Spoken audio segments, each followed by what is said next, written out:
taking a bunch of immune boosters. Who's taking him? Who's taking him? I'd say he needs to. Let's get started. Our Father in heaven, we come to you in my name, your Son, in your name. We're blessed to be in the presence of your Spirit. That where two or more gathered together in your Son's name, is also in the midst. Welcome you, oh God, lead us and guide us to all truth. Thank you for your word. Pray that we will grow and be strengthened by your Spirit.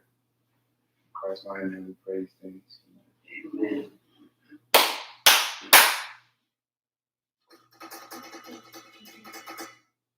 Diane, is your Harvard pink or brown? When you see pictures, what does it look like? That's why we have convocation, because the rest of the world likes to make up things. But in convocation, you can learn the truth, okay? All right, Aaliyah, your turn. Is Santa Claus real or not real? What happened to Santa Claus in No. Aaliyah, just tell me, is Santa Claus real or is he not real? Good, yeah. That's why we have convocation. Because the rest of the world, this other part of the world, Is Santa Claus pink or brown? they tell you he's not real. That's He's brown. He's not real. It's not real. Oh, you make him brown when he's not real. But there is a brown person named Santa Satan. at Walmart, and it's funny because they have a brown Santa, he's dancing, and then the white Santa's behind him broke, and I'm like, these people are true. You never see no freaking brown Santa. Oh, it would usually be the brown one back there, but ever since BLM, he's off. And so it puts her in front of him, and he's like, who is that? And she's like, I don't know. No idea. When we were in Galleria, Diane was about maybe little statue with glasses. What She she said called? that was Grandpa. Like a little elf. Gray glasses. Grandpa!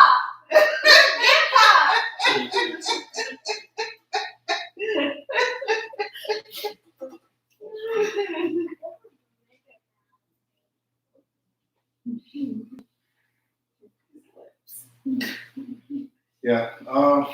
So in the book, we're doing chapter 6, Doc. It's the one that you recommended. How riches come to you.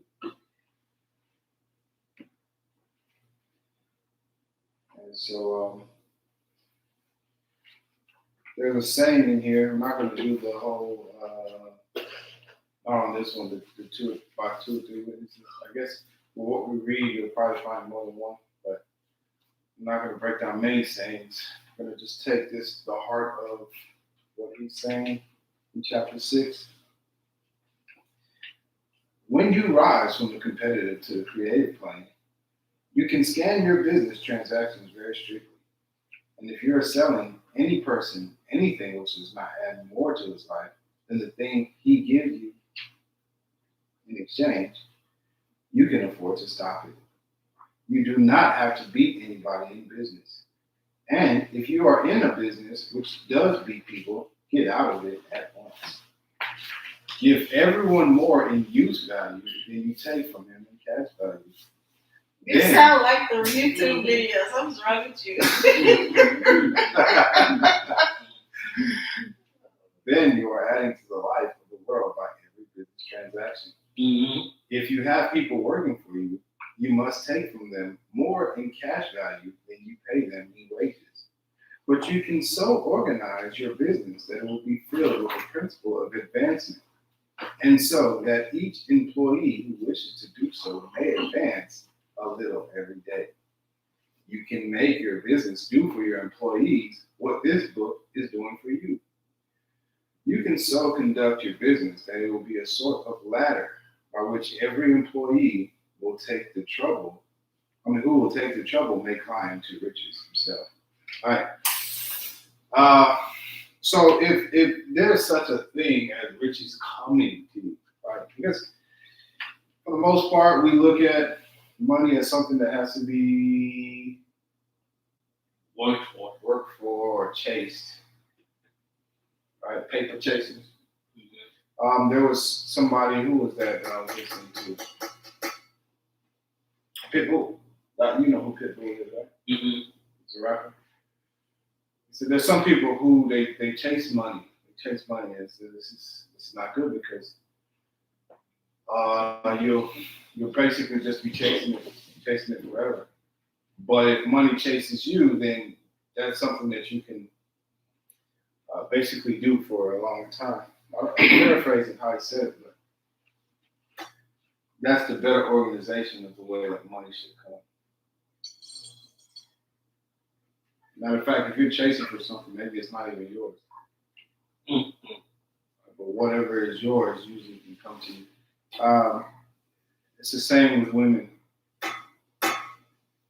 You chase a woman, she's gonna keep running. Chase. Unless you learn how to trip. You learn how to trip these women. I know how to trip them. If you can trip a woman, then you know you got it. You don't have to chase it. I don't think a woman should chase a man. But she should come into his life, which is good. Remember when you came into the life of a charming young Koleosho man? It wasn't Johnny.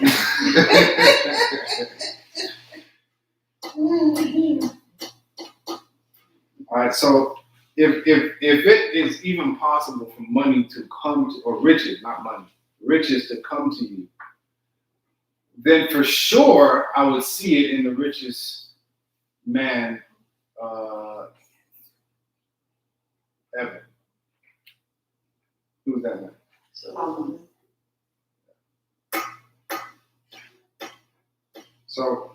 let's go to What was the title before you go? How richest came to Solomon. Let's go to 1 Kings chapter 10.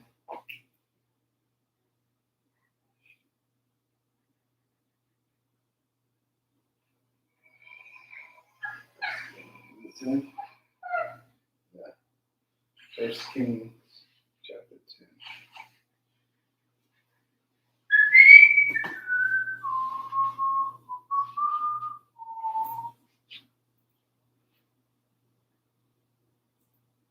All right, I'm going to start reading at verse 14. Everyone already there? Yeah, verse 14.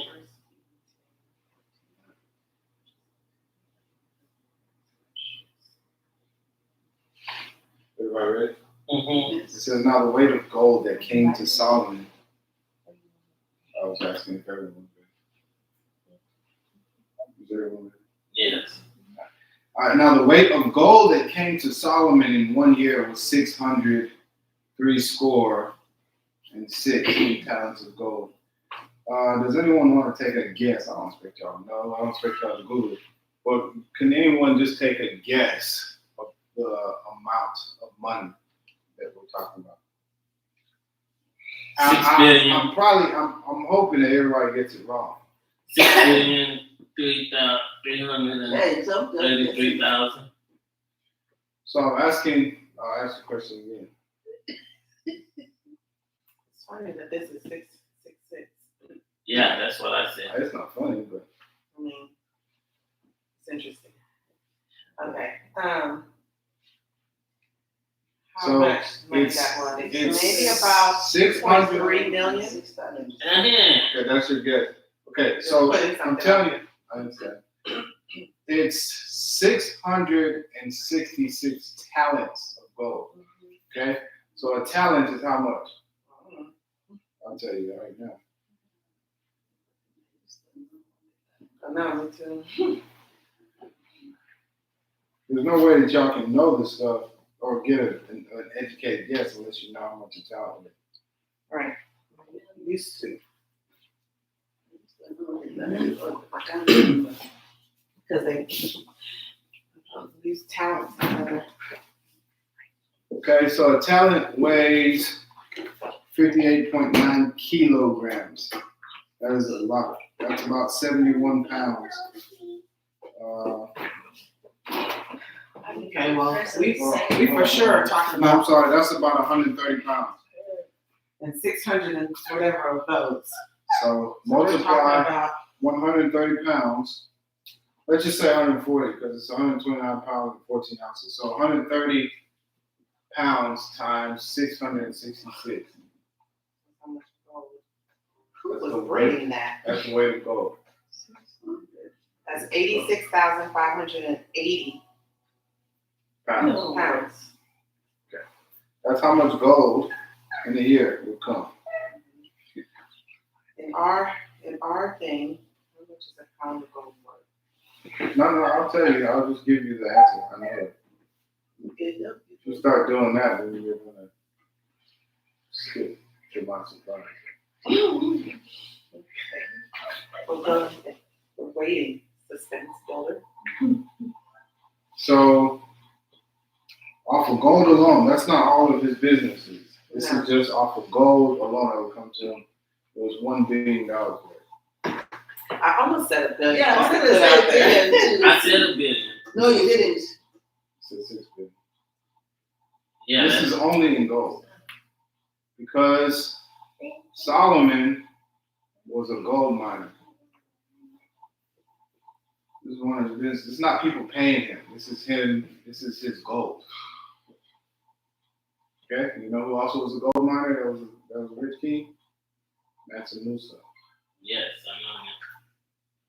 Alright. He was one of the richest black men. The richest people ever to live were black people. So why would you say he's one of the richest? See, that's why I just asked the two questions to my God. Because our mindset is stuck on, oh, the higher ups are pink.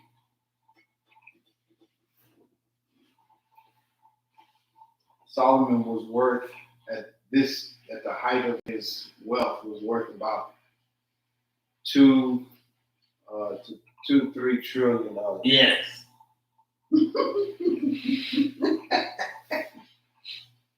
So I say that to say they don't want this to be true because Solomon is what? He's a brown person.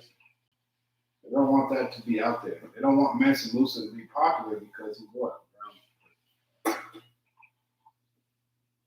Sucks. I have to even say this stuff, but I have to say it because no one else will tell you. All right. So riches came to Solomon that much in gold, $1 billion. So that's $1 billion. All right. Verse 15. Besides that, he had of the merchantmen. So this is gold that he would get from the merchantmen. So I'm going to show you some of the businesses that he had. I'm going to translate for everyone here. Some people don't speak Old Testament. So one of his businesses was obviously in precious metal, right? Gold. He was mine. All right. Then he had merchantmen. So he had businesses like franchises, stores. Okay. Then and of the traffic of the spice merchants. So he was in distribution. Y'all know that distribution is one of the wealthiest industries, right? Okay, and of all the kings of Arabia, and of the governors of the country, and King Solomon made 200 targets of beaten gold. 600 shekels of gold went to one target, and he made 300 shields of beaten gold. 3 pounds of gold went to one shield. And the king put them in the house of the forest of Lebanon. So this is an armory, right? And you can look at it as a museum. Okay, this is gonna be important if we get a little further. Verse 18, moreover, the king made a great throne of ivory and overlaid it with the best gold. The throne had 6 steps. And the top of the throne was round behind. And there were stays on either side on the place of the seat, and 2 lions stood beside the stays. What kind of lions are these? Golden lions? Yes. Statues? Why do y'all think that? Oh, maybe they were But it's real. making everything with. No, but they didn't say gold. Y'all, there it goes. Y'all learn how to read Old Testament. So 2 lions stood beside the stays, and 12 lions stood there on the one side and on the other upon the 6th step. You see where it's saying stood? Yeah, they weren't in gold. Okay. They didn't say they were covered in this or whatever. Good. There was not the like made in any kingdom. All King Solomon's drinking vessels were of gold, and all the vessels of the house of the forest of Lebanon were of pure gold. None were of silver. It was nothing accounted of in the days of Solomon. It was nothing. Just So like which means this is, like I'm still we are good. No. Everything there was. Mom, it didn't say they were. it explains everything that's of gold. It tells you it was of gold. Everything that's of ivory, it says is of ivory. These are lions. It explained what it was of. These were real lions. You know how easy it would be to. So how will you keep the lions there? The same way they tame lions now. Were we not putting over dominion over these animals? You tell me which one, if I come to this castle, and I'm telling you this is all for a reason. If I come to this house and I see lion statues, Is that going to keep me from gold? oh, that's fine, right? Golden lions. And then I come 2 years later and I see real lions. Which one is more impressive? Real lions. And their security dogs. You're not coming. You're not coming to come get my stuff. Lions don't go. So these are lions, real lions, and see the thing is, obviously, when I read this many years ago for the first time, second time, third time, I would have obviously just thought like that, right? When they made the Ark of the Covenant and they had wings and the seraphim, was that real seraphim or was it paved in gold? Gold ladders. You see, it said it. It said it. There it was. See, so that's how you can tell the difference. All right. So these lions were very obedient, which means he had to hire people to tame the lions. The lions would just stay there. When it was time to get fed, the lions got fed. What did Pop say? I keep 2 Rottweilers. What is he? Feeds them lead. He calls them what? Don't say it. Hey, what's going on? All right, let me keep reading. This was the way that he had drinking vessels. You know, we call what we have silver. We call what we have silverware. Is it silver? This is it. They said it was Is it made of supposed gold. It's goldware. I'm talking about the silverware that we have. Oh, no, Is it not silver? anymore. Is it silverware? Isn't it supposed to be silver? Yes. In my house, not only do we not have silverware, all of our eating utensils, except for maybe about 6%, is plastic. It's not plastic because we can't get the metalware, whatever that is. It's plastic because of the way that clanging. What would you call this ware? Because I know we call the plastic stuff plasticware. What do you call this stuff? Metalloid ware. Metalloid. Full metal. Yeah, some kind of alloy. Anyhow, it's the way that it sounds. It's hard to deal with that. No worries. I wonder if we could ever have goldware. All right. They can, I don't need it. I'm sorry? You don't get good where if you don't go good. Those clank. Yeah, but I don't care. I wouldn't care. I said, hey, Tuck, go eat another room. If we have an opportunity to have gold here, I want to go. All right. I started collecting stuff like Really? that. So My mom used to collect it. I've seen the bronze kind of stuff. I've never seen gold. Yeah, But I haven't collected that, but I'm looking and starting to collect anything basically that you will see in scripture. I want to collect. Well, this was accounted. I've never seen it one time, but this in his day was accounted as nothing. Wow. Okay. Brass. I haven't been able to confirm it was real gold. What's that? Oh, you seen glass? I've seen brass. I thought it was brass based on its thing. I haven't been able to confirm it's real gold. Brass is mixed with iron. I got you. They're really good. It's too soft to eat. No, they have them. I watch the what's the call show? Antique shows. They have them, and they'll be in these velvet whatever, and you have to get an appraiser to appraise the value of it and where it came from, so they can track. A lot of times it's from different like families that came across the sea. They have them. Verse 22, for the king had at sea a navy of Tarshish with the navy of Hiram. Once in 3 years came the navy of Tarshish bringing gold and silver, ivory, and apes, peacocks. I want y'all to also understand that there's different sorts of currency. Adonai, where's the money you just got? All right, come here.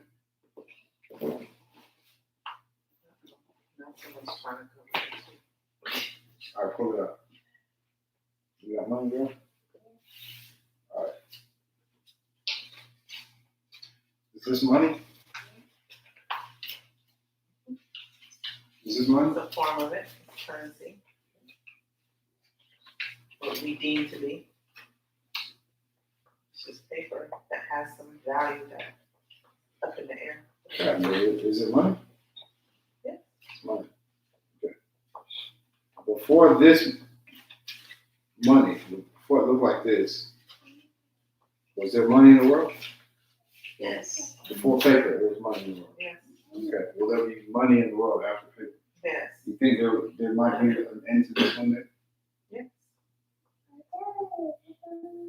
Don't know. That's no. So the cryptocurrency. No, because that's not the way God originally started it. That's always been money. That thing doesn't even really truly have any value. We determine the value. It's only based on what it's traded for. Well, it has value. I'm glad that you're saying that, right? You're saying because of the way that the treasury has gone, they just print money, it's no real value. But if I go somewhere with this, Well, yes, but that value is not a consistent value. It fluctuates and it has nothing to back it besides how it's generated. no, Whereas in the very beginning, it had a specific trade value. no, I understand what you're saying. But no matter what, this is what. Oh, for sure, it's good. And it is. If I go and I say, and they say this thing costs $20, can I buy it with this? Yes. That's all I'm asking. It's money. It's money. Even though what you're saying is true, the way that this thing goes up and down, so does gold. Gold goes up and down. This is what it is, depending on how people place value on it. All right.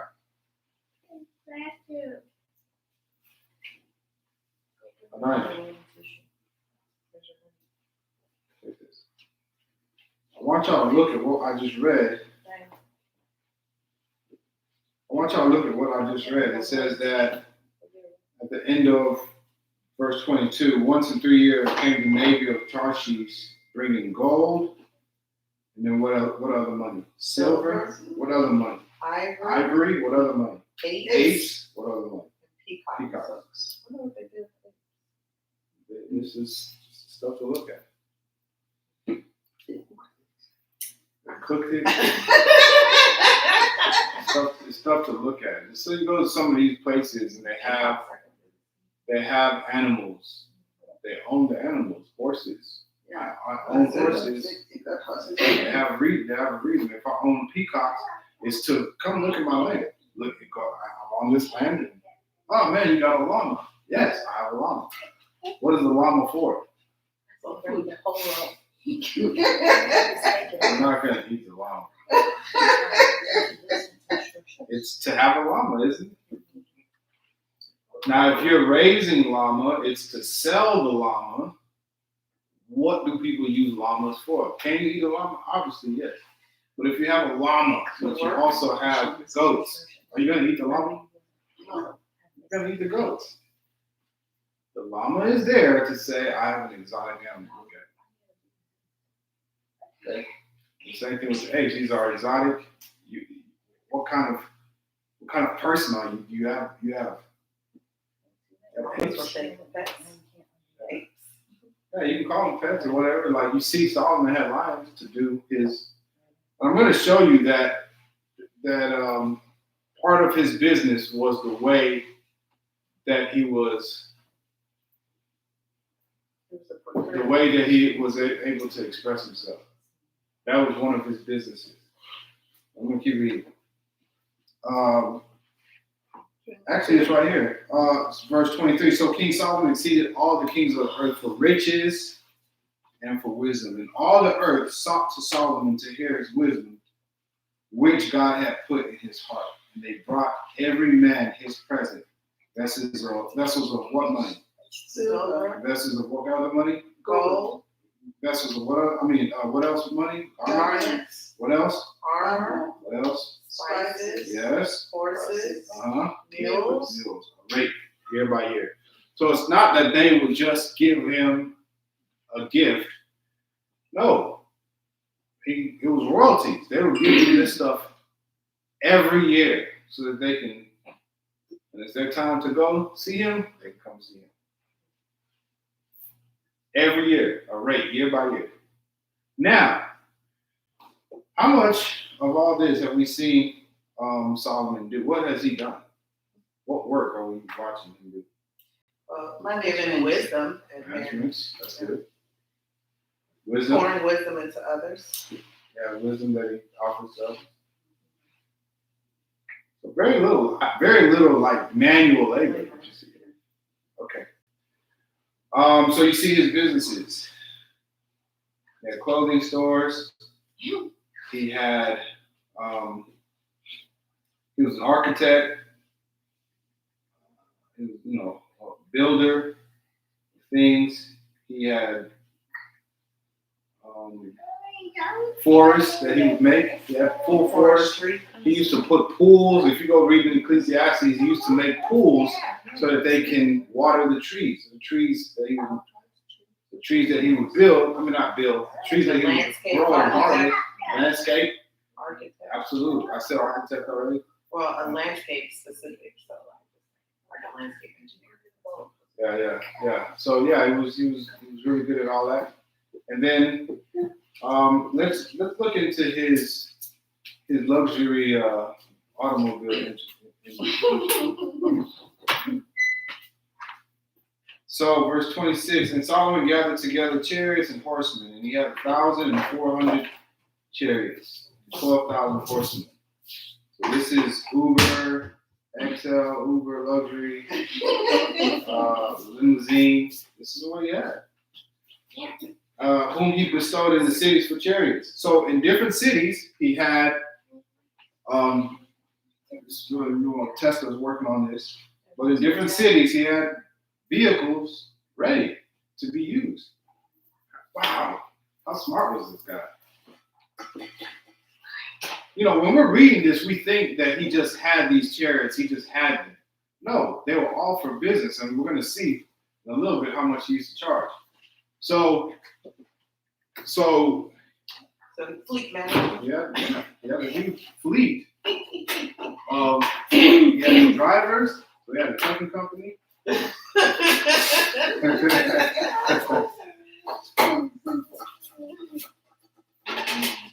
I know. Usually, when you read this, you're just impressed with how much he had. But Solomon didn't do anything just for waste. Even all the things that he had, the stuff laid out so well, is because when people hear of his wisdom, don't they want to come see him? When they see him, when they come to his word, is that like, whoa? Didn't Sheba and earlier in this chapter she said, listen, I heard about you, but now that I got here, well, the half wasn't told to you. Look at all your people that they're respectful of you, and she's looking like, wow, this is fast. Well, that was part of his business. Just like what Roberta does. If she's in real estate and her office or her company or her, whenever she's doing a showing, if those things don't show, like if they don't come off as looking successful, opulent, if it doesn't, if it's not slightly intimidating, then her presentation is flawed. Her presentation is flawed. It's always best. I think the year we were looking for a home, I think I may have been making $50,000 a year or whatever. And then Vernon was taking us to $500,000 homes to look at. That's awesome. Isn't it supposed to be like that? We're just looking, right? We're here to buy. We are here to buy, but that's how it's supposed to be. So that at least I showed you this high end. Even there's even more. Obviously, there's $2 million houses, there's $10 million houses, but I'm just saying, you show the high end, and then if this is not for you, then we'll go to the next one. But don't think that the first place I took you to was the best place if it was me trying to work within your budget. It may seem like a waste of time, but you have to keep your presentation as if you are successful. Okay? And you should be successful. That's why you have access to these places. Keep that in mind. I'm sure you do that. I'm pre-enrolled and have been accepted into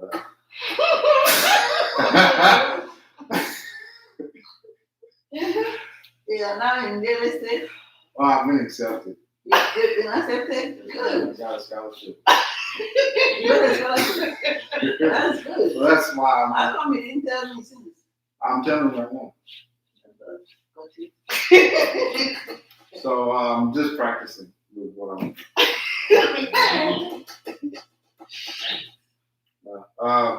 But this is what Solomon would do. He had to, not saying that he was doing it to gain more business, but you understand, this is just wisdom. Do all that you can to express yourself. And as you express yourself, people are going to start realizing who you are. It said, it was vanity.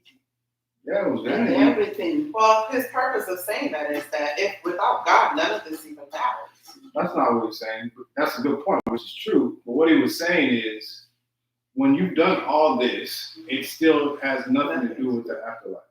Because this life ends. That's why he said it's vanity. You do all this, and then when that life ends, what are you going to do with all of it? You're going to pass it over to a fool? You know, your name will barely be remembered. So it is vanity. But he was telling you over and over again, at least 3 or 4 times in Ecclesiastes. Yeah, maybe 3 or 4 times in Ecclesiastes, he said, listen, it's the gift of God to enjoy the fruit of your labor, right? If you've worked and worked and worked, make sure that you eat, drink, and be merry. Make sure you do that. Ecclesiastes so many times for me has been one that it's like, oh, okay. It's like it's such an emotional roller coaster. And then he just brings you down and you're like, oh. And then you go through it again. But yeah, but that's the point of without God, it's useless because after this life, if you haven't established your relationship with God. Yeah, I mean, even the righteous, he says, what's the point? In this life, the righteous, the wise, you die the same way. And people just forget about you. So in this life, you will find that anything you do is vanity. Now, because there's another life after this, you better fear God and keep his commandments, right? Just know, you can look, in this life, if this is all that you're looking at, even the young people, if this is all that you're looking at, go ahead. Like, whatever comes to mind, do it. But keep in mind that God will bring you to judgment for all these things. So here's a full duty of man. Fear God, keep his commandments. Because at least you'll escape this life, which is vanity. It's just one opportunity. He says it's better for you to have never lived than to come here and live and then have to deal with all this stuff. So that's what he was saying. It's like there's no winning in this life. You can't win. Like go do this thing and then yes, you figured it out. Nah, there's none of that. If you're gonna work, you're gonna make some money, you're gonna enjoy life, you're gonna have kids, have them. It's worse if you have 100 kids. They say if you have 100 kids and you are, I don't remember, I just read it this morning, but anyway, I'm not straight too far off topic. All right, let me get back into his transportation business. Verse 27. And the king made silver to be in Jerusalem as stones. You know what stones are? Yeah. Rocks. Those are rocks. Yeah. That's what silver was like in Jerusalem. And cedars, these are expensive trees, really nice wood, made he to be as the sycamore trees that are in the valley for abundance. Remember the sycamore tree that the short guy? Yeah. You see how that tree was still there? Ain't nobody cutting that down. How much value is that? If no one's rushing to cut down a sycamore tree, how much value does that have? Not much value. What about oak? Can you walk around and look at an oak tree? You're not gonna just walk out and say, "Oh, there, you see that oak tree right there?" I bet you won't. Why?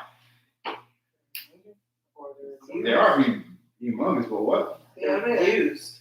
Yeah, it's not that they're rare, but they're expensive. You're not going to keep something that's expensive just right there. Somebody's going to go cut that tree down and sell it. Use them for so many things. Yeah. Solid oak, it's expensive. So somebody's going to cut it and sell it. It's worth much more being sold than just looking at it, for sure. Y'all get that? So cedar obviously is is a better wood than oak. Mm-hmm. You think you would make a house out of cedar wood? You could. Could. Very expensive. Yeah, but it would be very expensive. Very expensive. I did go into a house inside of First Colony where he was bringing in things from all around the world, and certain portions of his house were made of cedar and a case. Rich man. Very much so. His house was 20,000 square feet. He appreciates 20,000 square feet. He appreciates the finer things in life. He definitely does. His roof came from Italy. You sold that house? I did not sell that house. I just had the opportunity to be in that house, showing people around. Really? And we have to guess how much the square footage is. I was close. How much is that house worth? You can't even find it there listed. It is completely protected. Yeah, You wouldn't have known where to. Like the house is off on the street, but you can't find who owns it. Yeah, it'll be hard to sell a house like that because what will somebody say? You have major interest in that. I may not have. For where it is, it won't be hard because the people all throughout that have. I'm saying for what I would like. Let's say I valued that house because of the cedar and the acacia and all that, right? Then my listing price, what I asked for, wouldn't be what. Oh, for sure. You understand what I'm trying to say? Yeah, I mean, because you're specializing, but because that is in Sweetwater, that would be very desirable. Really? Oh, absolutely. If you go down that street on Palm Royal with all those houses that were there, you would see that they all had to do something in that nature to be competitive. And a lot of them are, coming from different places, so they value worldly things. I've been in 3 houses on that street for 3 different reasons. This is rough. And Hey, Daniel. one had a gorgeous backyard that you can see in TV. The entire I want those shoes. Good. Okay. too. I So- can't find it anymore. So that's how he. I saw some edible. All right, so that's how he had the cedars made to be as the sycamore trees that are in the valley. So there's a lot of them. That's how much cedars he harvested these trees. This is not, oh, I cut down these trees. He made a place of land. Have y'all ever been do a lot of driving, and one of my trips through Georgia? It has to be Georgia. But I go through a peach orchard. What do you call it? Orchard. I call it orchard. And those things are nice. It's really, really nice. The way that the trees have to be a certain amount from each other. And it's just straight line all the way down. And then so many feet this way, and a straight line all the way down. And the ground, like I could walk through a peach orchard and just reflect and enjoy life. That's how beautiful it is. Peach trees. Really, really nice. And then they sell peach pies and stuff like that. But I can imagine just seeing cedars. Just cedars. He also, when he was building the temple, he had a whole group of people bringing in cedars in rotation. From Lebanon. Yes. Yeah, I'm pretty sure those were his trees. That's what I'm saying. The way that he had his business set up, he wasn't buying anything. Look at it again. Solomon didn't buy anything. All of it was, it was his stuff. Yeah, it was his stuff. And they would either bring it as gifts, or it was his that he had a navy, so the ships would bring stuff. But it was all his stuff. I'm talking about Solomon had a shipping industry, whether it was the boats, the ships, or he had a trucking company, an Uber type company, luxury, fleet. That's what we're reading right now in First Kings. Yeah. All right. First Kings chapter, I think. Now we're in verse 29. About 28. 28. And Solomon had horses brought out of Egypt and linen yarn. The king's merchants received the linen yarn at a price. You see how he's the distributor, he's the manufacturer. His merchants, he would loan the merchants the price of the yarn. I guess you can say on consignment. He really, really, really understood business. He used all his money to make more money, all the time. And, as you're reading in Solomon had horses brought out of Egypt.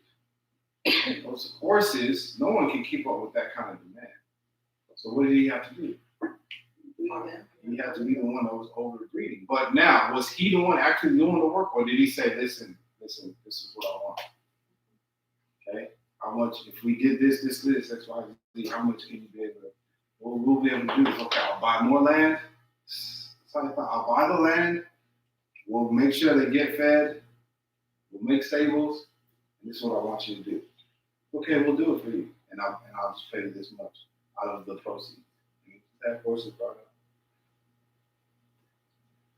Egypt. Some of the, you're not reading this literally, but once you go to read Ecclesiastes and he starts telling you all the stuff that he was doing, the way that he thought, the way that he gave himself to wisdom, madness, and folly. Solomon literally said, I'm going to search out wisdom to see how far it'll take me. Then I'm also going to search out madness. There has to be a reason why people are mad. So I'm going to try that. And then I'm going to even go into folly. I want to see which existence of life. Like they say that ignorance is bliss. Let's just see. Let's see if being a fool, there is any kind of enjoyment in that life. We tried all of it. It's all vanity. There's no escape from the reality of death. It's all gonna everything's gonna. Well, as far as your life, no matter what you get yourself into, you try to whatever, you're gonna die. It's gonna be over with. And then after it's over with, and you work so hard to amass all this stuff that's gonna outlive you, then what?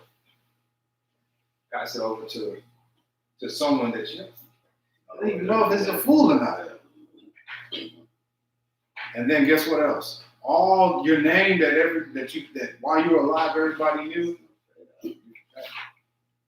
So that's what it means by saying it's vanity. Put all this. You do all this work under the sun only for it to mean, at the end of the day, it means nothing. So it's better to just, if you're gonna work and do all that, make sure you enjoy it. Make sure you eat, drink, and be merry. He also said, listen, if you're a laboring man, doesn't matter how much you eat or don't eat, your sleep will be precious to you. You'll have it. You'll enjoy it. But if you're a man of many riches, your sleep, you can't have it.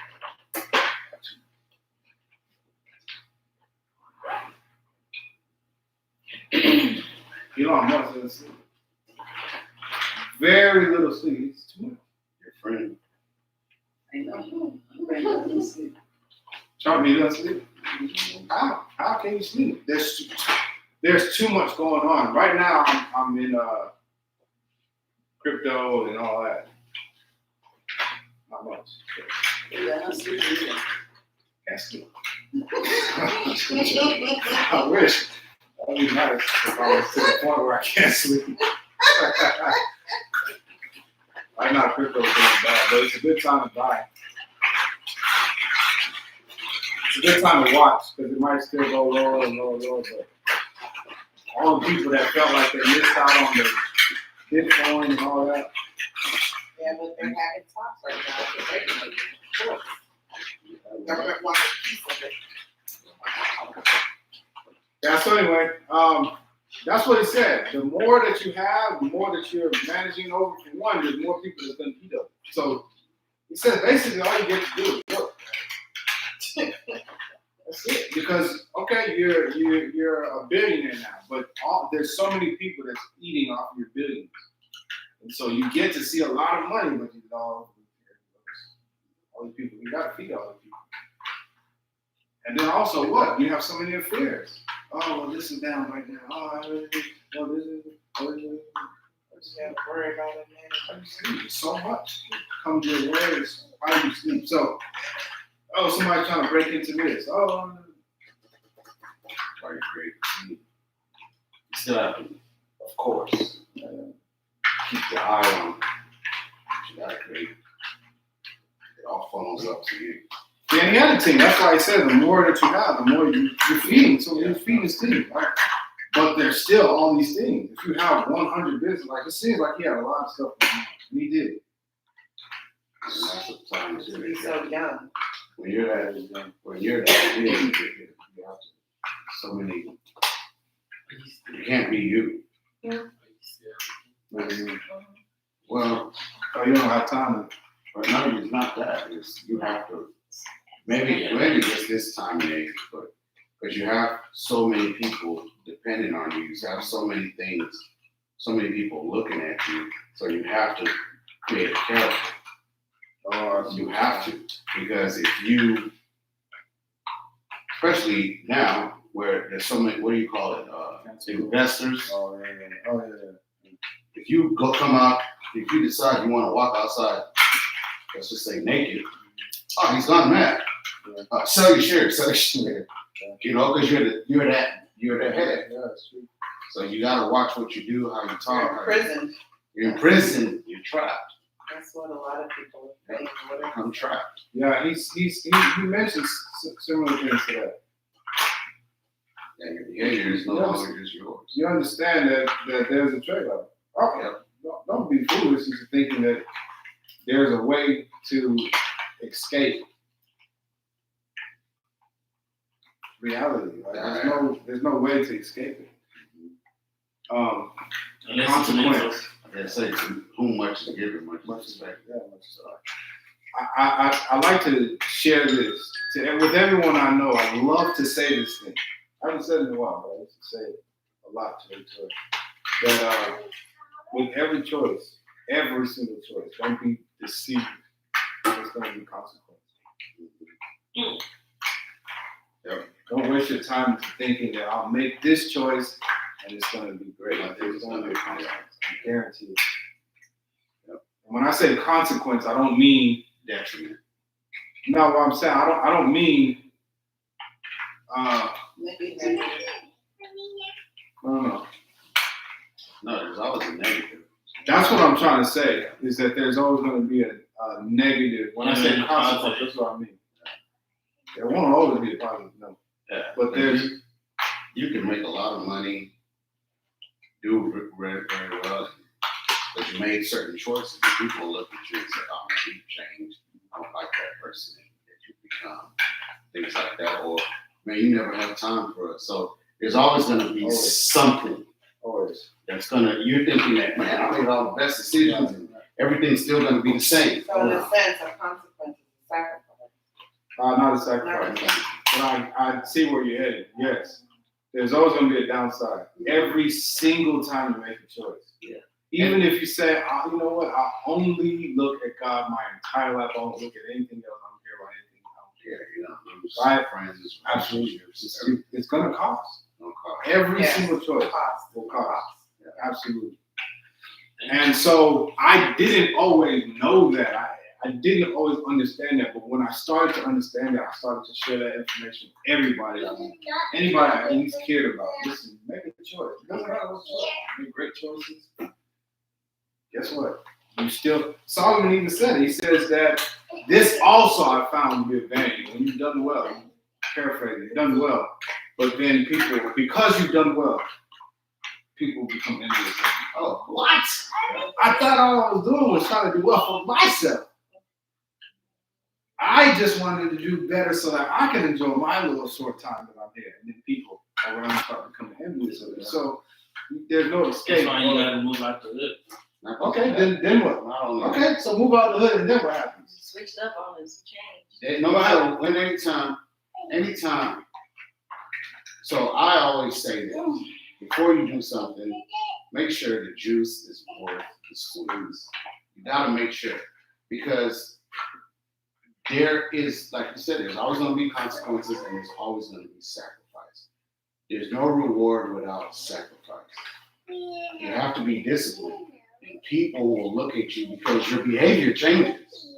It has to. When you're trying to do something, whether it's trying to lose weight and be healthy, trying to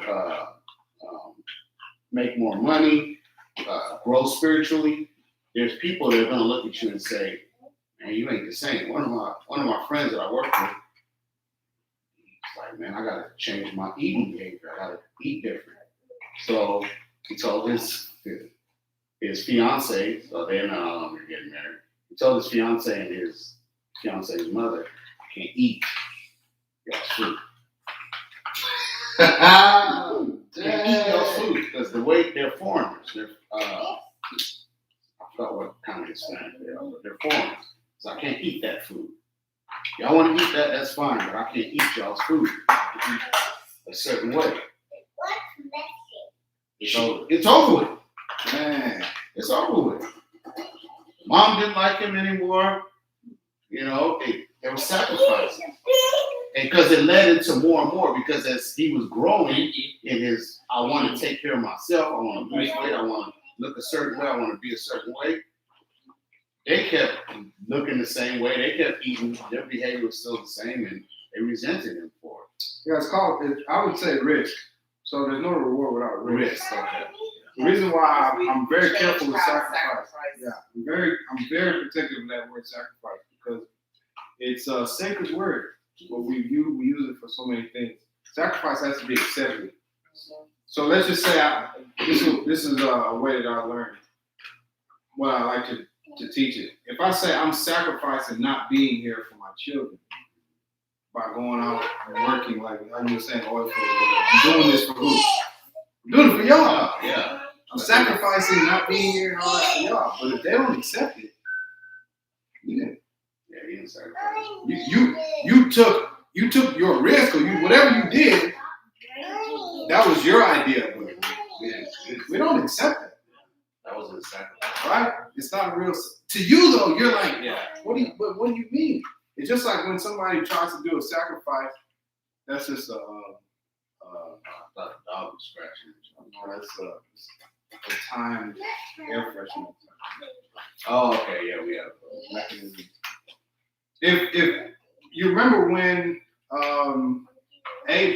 Cain tried to give a sacrifice unto God, it wasn't accepted, right? Did he truly lose? Yes. He did lose. He killed an animal and brought it to him. I'm sorry, he brought from the field. That's what he did. He brought from the field. You can't go plant it back in there. He did lose, but it wasn't accepted. Okay? And so that's why I really want to protect that word sacrifice. Obedience is better than sacrifice. When those people try to say, oh, but I got this from you, God, was he going to accept it? I'm not accepting that. How dare you call that a sacrifice? I'm not accepting that. Sacrifice doesn't be accepted. But definitely, you put up that risk, right? There's no reward without risk. How? And there has to be discipline. Obviously, There has to be discipline. obviously. Now, even let's just say you go on the side that's not so much positive, and you say, "Well, I'm going to give myself to pleasure." Oh, yeah, Okay, I'm going to give myself to pleasure, and I'm going to give myself to definitely. drugs or whatever the case is, sex. I don't care. Y'all can do. That's how y'all want to live. Why you I want to can't do live. I want to live like this. This is how I want to live, and I don't want to go to school. What? We can do. Will there be consequence? Will there be consequence to that choice? Yes. I'm not going to listen to my parents.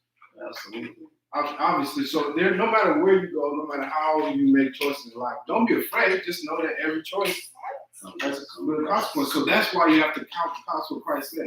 He says before you go and try to do this, oh, I'm going to live for God. You need to count the cost. There is a cost. Count the cost because you can't start something and then not finish it. So make sure you have what it's going to take. All right, so verse 29, and a chariot came up and went out of Egypt for 600 shekels of silver. You see that? How much was Christ sold for? 30 shekels. 30 shekels. So how much could you get a chariot for? 600 shekels. So I don't know if this was a lease, or if this was rent, or if you were buying it at a horse for how much? 150 shekels. That's a lot of money. That is a lot of money. In Christ's time, the economy didn't shift as drastic as it does, like in the last 10 years, last 20 years. It wasn't shifting like that back then. But if you think about when Solomon was around, right, King Solomon, he's David's son, and then you have the son of David, which is the Christ. That's at least 200 to 400 years later. So Christ was sold for 30 pieces of silver, which is slaves. How much a slave costs? I don't know if that's a whole year of labor, year of work or not, but it depends on what kind of labor we're talking about.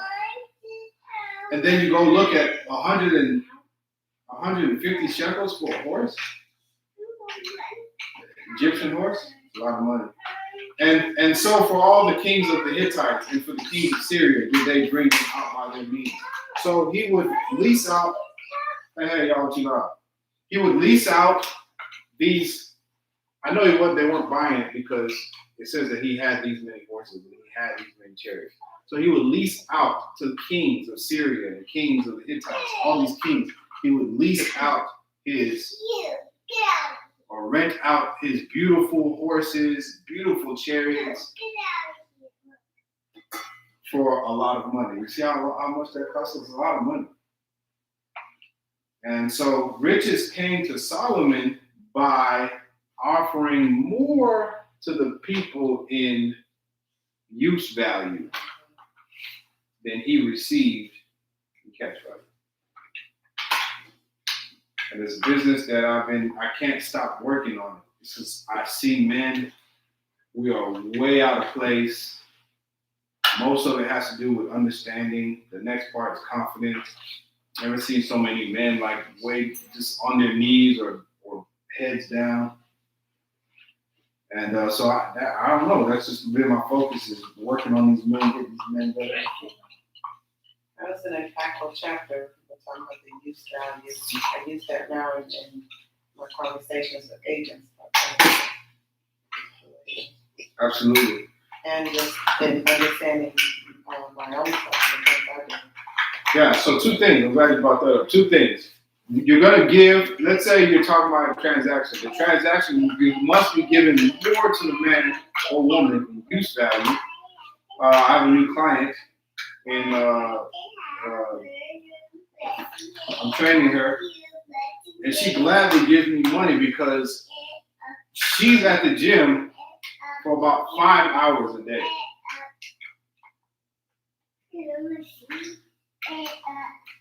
Doesn't have a job. She does. She's addicted to it. But she has no idea what she's doing. Everything she's learning just by looking and watching. That's what I do.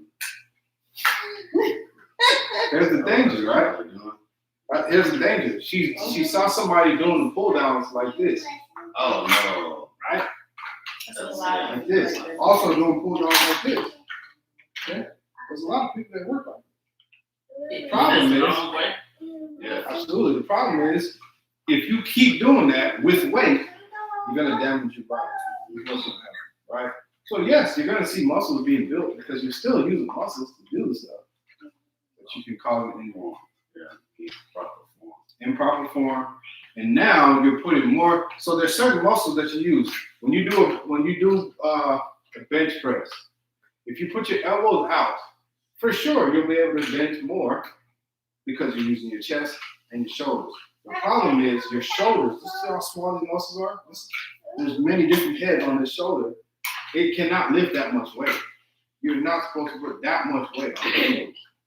So now, because you did this, you're lifting with your shoulders, you're gonna throw your shoulder out. Your chest is gonna be fine. You're not gonna pull a muscle in your chest. I guarantee you won't. But now I don't know, man, my shoulders just. See, so now she does not hesitate to pay me money because she could tell as I'm talking to her, she said, man, you know all this stuff? That's training. You training this person? She's at my gym.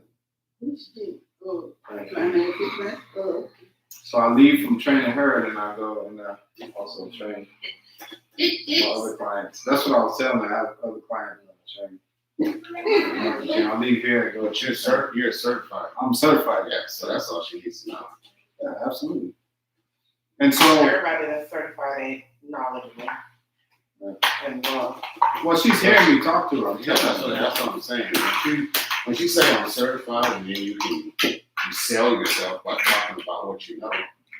It's like everybody who's a realtor don't know, because that's why I said. Mooney's a realtor, and half the time like, let's call Vernon. See, you know what I'm saying? So that doesn't mean It'll be that. early in the morning. Yeah, that's the time we feel like I know. we're happy. That's why. Yeah, I enjoy it. There's a lot of people who are but once you start talking, you're like, oh, okay, there's a difference between this person and you're selling yourself. Yeah, she just said, man, you're good. I'm not trading you for nobody. Yeah. Right? Because not only do I know my stuff. Yeah, and you I understand why you say you have other clients, but because you now put a value on your time. But yeah, you always want to put a value on your time. That's why when you're like, you want me to start sending you houses? Like, no, we don't know yet where we, I always got to put a value. Absolutely. Absolutely. So she loves to pay the money because she looks at whatever I'm giving her in the value of building her, because she has certain things going through her stomach. Yeah, I don't care about this money. I want these. I want the results. I don't care about this. And so on and so forth. Now, also, if somebody's working for you or with you, you want to put them in a position because you are going to get more in cash value you're getting more from them than you're giving. If somebody works for you, you know that, right? It's not a good transaction, but you want to position them in a way to where they can become well off. That's what he's saying in this chapter of the book. Of course, you cannot. That's the reason why you're paying them, right? Is because I need this much. I'm sorry that I need this from you. I need more from you than I can offer you, and I'll pay you for your time. Okay. Because if that was not the case, then I wouldn't be paying you. If I didn't really need this situation, I wouldn't be paying you. But now that I'm paying you, you know that I need this from you. And you're giving me more than, that's why I can sell it. Because if it was equal, I wouldn't be able to, there's no profit. You know what I'm saying? So let's just say like somebody makes these tables. What was I doing recently? I feel like I was doing something, making something. Oh yeah, we're working on making some money. So if I pay you what it's really worth to make this thing, and then I sell it, I've made zero. I haven't made anything. So I need you to actually make 3 or 4 times as much as, like, we need to be able to make 3 or 4 times as much as I can make myself. Yeah. That way, I'll get the materials lower, I'll pay you this is all I can pay you, I'm sorry. And then I'll be able to sell it for a profit. Yeah, but if you make your well big enough so that there's opportunity, then there's bring some value. That's what you're giving back to them, right? So now I say, listen, as we do this, I'm going to teach you also like how the business stuff works and all the different things. And you'll be able to, from this, once you get this down, you'll be able to elevate. I'll make you the manager. Okay, now that you're a manager, you're learning, right? Yeah, I'm learning. Okay, good. Hire good people like you. Make sure they're like you. Yeah, sure. How the business is going. And then you give them an opportunity to be like, hey, I'm not going to sell the business, but I do want to do something else. Like the CEO of Twitter, Jack Dorsey. He stepped down from being the CEO, and then I see him pop up working on something else. That's good. Now somebody else is going to be the CEO. You can move on to something else. So you just want to be able to make sure you're positioning people to not stay in that same place. It's not fair to them. It's not right. You already know you're not paying them what's going to sustain you. Okay. So yeah, you're so all they're doing is you're elevating them. Everybody who works for you can't become rich. Everybody can become rich. Well, not everybody that works for you can't become rich off of what you're doing. What you're paying them. Yeah, obviously. But you want to position them in a way, whether you're teaching them, or you're giving them an opportunity, like if we do X, Y, Z, then you'll be able to move up in the company. You just want to give them the opportunity to be able to outgrow whatever the situation is. Whereas wicked overseers, they don't want you to learn anything. They don't want you to go to school. I want you to stay right here because this is, now you got 5 years experience and I can just pay you cents more. I'd rather do that. They don't want you to, of course, you mean the most of them when you're making less money. So that's selfish. Now, it's, right. But then in the book, it also says, now listen, if you give them that opportunity and if they don't want to take advantage of that, you've done what you, that's it. If they don't want to, that's fine. There's a lot of people I know, they just want to, after work, don't talk to me. I don't care. I'm going to go drink and I'll see you tomorrow. And they're fine with staying at that level, maybe get a raise here and there. To them, that's fine. There's nothing you can do about that. But at least give people an opportunity to advance, because God is giving you an opportunity to advance, and you want to be the same way with everybody else. Yeah. One employer I used to, I don't know if he was the owner or what, but he said he liked seeing when his employees went and bought new cars, new houses, new things like that. So he knows every day they come like back to us. He loves it.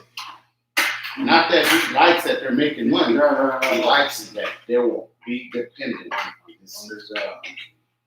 Love that. Yeah, of course. Any person that makes money off of other people's back, of course, they want you to stay in the same place. But if you know that there's an abundance of God's people to help, you know that you'll always find good work. You know, if you treat people good, what will happen? Good people would love to be in your life. You know, so don't be afraid of losing your best, whatever. Treat them good. Give them an opportunity to be where you're at. I remember when I started working for Ann, when I first got there, they always say, is there anything stopping you from, like, doing your job, working here? No, absolutely not. I am 100% ready. Pregnant. She was so scared. She thought me being pregnant, I would be gone a lot. I wouldn't show up, and then when the baby come, oh my gosh, she was so scared. Yep. They rely on you. She was like, I'm gonna open up more stores and you can run them. She was just laying out everything, like trying to find every way to try to make sure that I stayed. You have good people, like they get desperate. That's what happens at my job too. If you're a good driver, you start talking about if anybody exploring other opportunities or just a good worker, because they're trying to grow. You can't grow if good people keep leaving. You start talking about, these places over there. What can we do to keep them? Immediately. Well, why didn't you ask me that before I started looking? Well, that's what they do. Especially with driving right now. So there's another place that I make deliveries to, and they're like, hey, do y'all know any drivers? Any drivers that are looking for a job? I said, well, what do y'all have going on? They tell me. People gotta leave. They're coming back home someday. But drivers right now have, they can pretty much write out their ticket because there's such a shortage. So I told them, I said, what do y'all pay? He said, well, it's probably not as much as you make. I said, well, I can tell you this. You want drivers? Yeah. Pay money. And they're like, well, we're definitely looking into that because we're having meetings almost daily about that. Stop having meetings. It's easy. Pay more. You're hearing that from these drivers.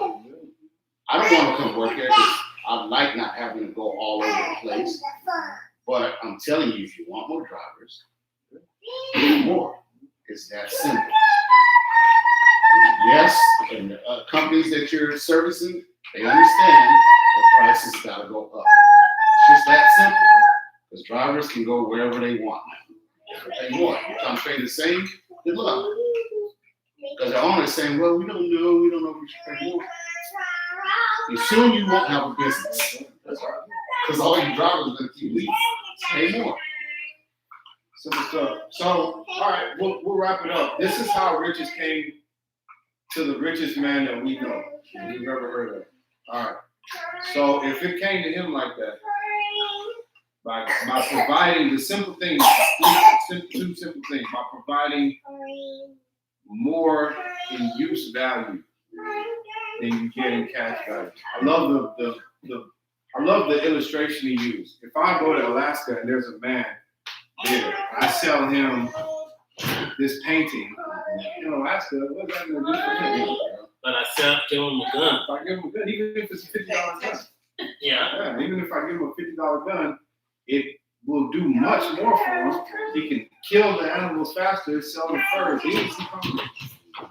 Okay, and so let's make sure that we're giving more unto the use value than we are taking in cash value. And then also, if we do have people working for us, let's make sure we're putting them in a position to advance. Solomon did the same thing. Obviously, most of his things were contracts. Most of what Solomon did was contract. He just offer a contract. Look, I have this idea. You want to do it? All right, let's work together. Boom, that contract. Boom, you're going to be rich. What about you? You're good at what you do? All right, you're about to be rich. Who else wants to be rich? All right. All right, let's I'm ready to. Oh, you want to be rich? Yeah. Anyway, Done that with that. Let's pray. Like you said. Father in heaven, you're an awesome God. We bless you and thank you for all of give thanks for all that you've done and all that you're doing, giving us wisdom and understanding. We pray that you will continue to bless us. Truth, light, and help us that we might stay away from temptation and bless you with our faith. In Christ's mighty name, we pray, oh God. Amen. Amen. Okay. Let me show you. He was supposed to say something. He was about to say something. Okay, He's turning the thing Yeah, I was just going to say that just quite recently, Victoria hired me as her financial advisor.